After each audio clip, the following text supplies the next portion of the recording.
Hi guys! Another day, another mini vlog for you. So after mag-school ni Aika from Ayala, pumunta naman kami sa Fora dahil gusto ko naman matry niya itong playhouse dito. So una namin tinry yung slide, medyo mataas lang siya kaya scared si Aika, kaya sinamahan ko at masakit siya sa puwet.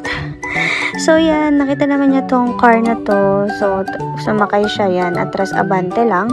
At pagkatapos ay gusto na naman niya ulit bumalik sa taas. So hinayaan ko siya mag-isa tumaas at grabe, ayan, napakaligse. Parang si Spider-Woman.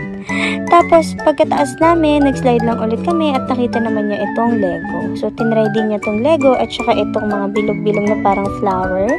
Tapos sa side niya, nandito yung itong parang umiikot-ikot na to. So ayan, tinan nyo naman, nagwa-one hand pa yan. At kung makikita nyo lang, gusto pa rin yan tumayo.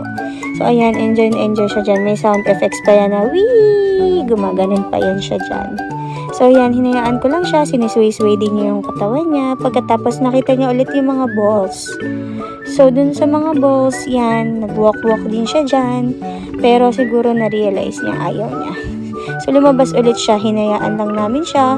Titingnan ko kung anong mangyayari. At ayan na nga, matik naman naglag. Diyos ko po! Ayan.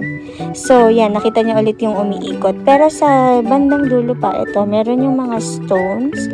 Tapos kung mapapansin nyo, merong bulak sa tenga kasi for safety na hindi nila ma-shoot yung mga bato, maliliit na bato na pebbles sa butas ng tenga nila. So ayan, ini-scoop-scoop lang ni Aika. Tapos pag napuno niya, itatapon niya ulit. Tapos, dun din sa kabilang part, mamaya, may trampoline dun. Ayan. Diyos ko, gustong-gusto yan ni Aika. At talagang, ang galing ng pag-jump niya dahil sakto sa timing, sakto sa beat. Alam niya talaga kung paano mag-jump. Tapos, syempre, hindi ako nagpahuli. Makikijump din ako dyan. At disclaimer lang po, hindi po nasaktan si Aika sa pag-jump namin dyan. At ayan, kung makikita nyo, tuwang-tuwa pa talaga siya. So, yan lang naman ang nangyari sa lakad namin ngayon. Sa susunod ulit. Bye!